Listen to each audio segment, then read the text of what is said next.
signal kapag alas 10 na ng gabi na sleeping time na po sa kampo.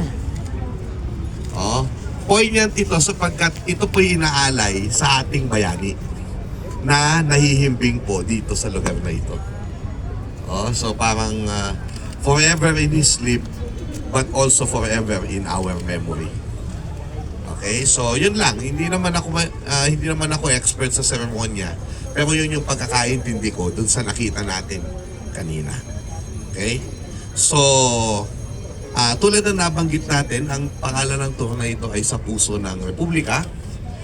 Sa mga kasama natin dito, ako po si Xiao Chua, no? At may tour po tayo dito for the National Parks Development Committee.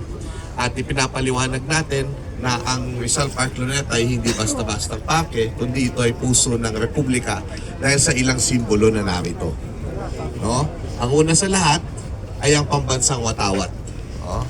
Ang pambansang watawat po ay hindi basta-basta pambansang watawat. Yan po ang pambansang watawat na sumisimbolo sa ating kalayaan, kasarinlan, bilang isang bansang kinikilala ng mga bansa sa daigdig.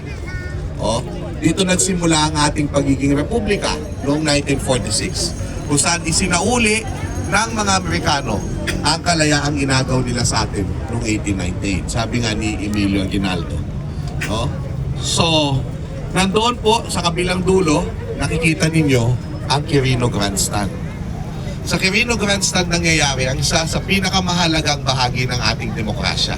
Ito yung mapayapang pagsasali ng kapangyarihan o yung peaceful transfer of power through an inauguration, kung saan sumusumpa po ang Pangulo ng Pilipinas sa mga katagang, no? Ako, at yung pangalan niya, ay mataimtim na nanunumpa, natutup